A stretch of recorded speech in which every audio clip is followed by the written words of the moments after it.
Dia harusnya Gus Miftah bilang, saya merasa bersalah dan saya tidak mau lagi diminta dalam jabatan apapun.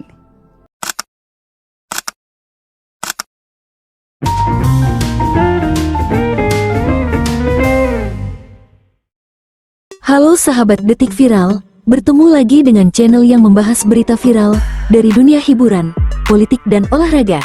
Dalam kasus Gus Miftah, banyak pendapat yang menilai berbeda pandangan.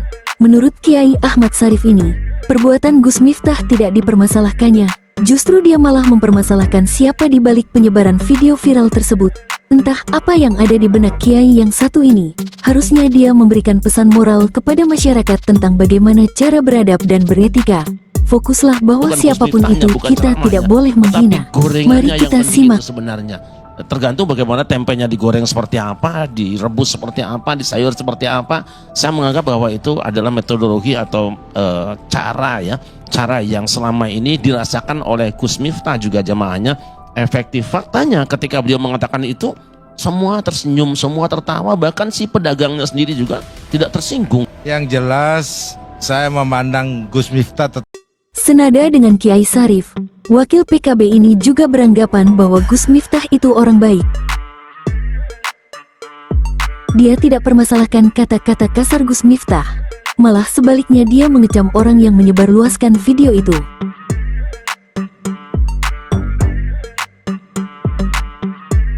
Mari kita dengarkan.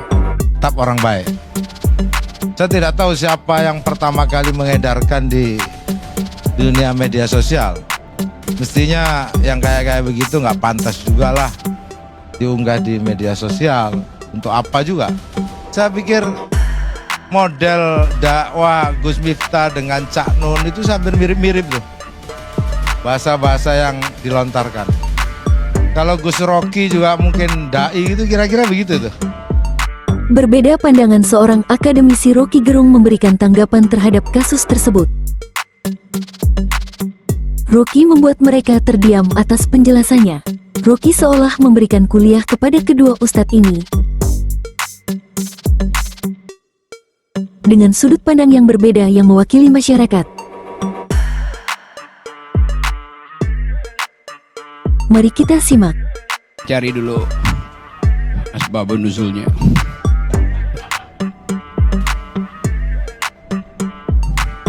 Coba ya orang Kita baik. lihat bagaimana Justru Rocky disitu menerangkan problemnya. secara detail permasalahan tersebut. Noblesse oblige tuh.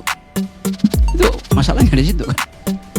Justru karena orang baik maka dia akan ditagi secara radikal, kan itu soalnya satu poin di situ dulu. Tapi saya mau ambil poin yang juga tadi secara asumtif diucapkan oleh Lihat teman-teman. bagaimana Rocky Bayangkan menguraikan misalnya, masalah itu, membuat semua kalau terdiam. Pak Prabowo akhirnya minta supaya jangan mengundurkan diri. Nah, soal nggak ada problem nilai di situ. Yang jadi problem nilai kalau Gus Miftah Ekspresi kedua mengatakan, ustadz "Oke, yang membela saya Gua terima Miftah seolah tersudut permintaan dengan Pak tanggapan Prabowo." Di Rocky. situ baru ada problem etik.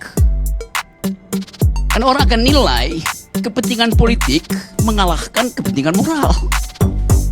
Kan itu soalnya kan. Jadi itu dasar kenapa kita mesti selalu kasih argumen di balik posisi-posisi kita tuh.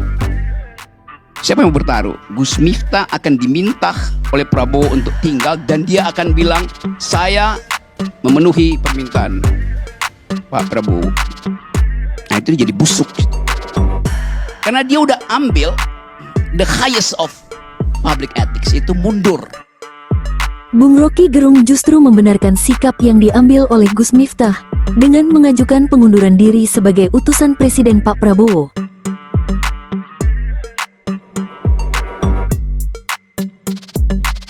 Dan itulah etika yang harus diambil. Apabila Gus Miftah tidak mengundurkan diri, maka disitulah permasalahannya. Kepentingan politik di atas kepentingan moral.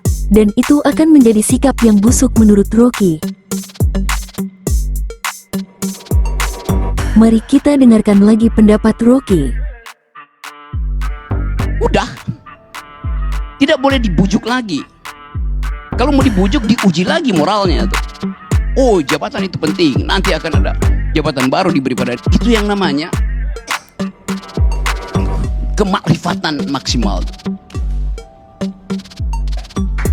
Udah dapat nggak dalilnya? Tapi ini juga pelajaran. Saya kasih kuliah etik puluhan tahun di universitas itu. Coba saya terangkan satu suasana. Kita mesti lihat di dalam peristiwa ini ada berapa komponen sebetulnya. Yang pertama soal pragmatisme itu. Kalau Prabowo minta masuk lagi, itu ada pragmatisme politik. Kebutuhan Gus Miftah mewakili satu segmen di dalam masyarakat Indonesia itu. Itu pragmatisme, bahkan politik. Yang kedua, ada nilai di situ pragmatisme yang juga dimanfaatkan oleh mereka yang menyumbang pada Son Ajit. Apa motifnya? Dia playing God di situ. Lu kecil nih, gue sumbang sama lu. Kan dia menghina juga sebetulnya kan. Itulah pendapat Rocky Gerung atas kasus Gus Miftah. Rocky membuat pendukung Gus Miftah terdiam dan memberikan pelajaran tentang etika dan moral. Kesimpulannya, siapapun itu tidak diperbolehkan menghina siapapun. Yang jadi objeknya adalah perbuatan menghina itu. Apalagi dilakukan oleh publik figur yang menjadi panutan masyarakat. Semoga kita mendapat pelajaran dari kasus ini.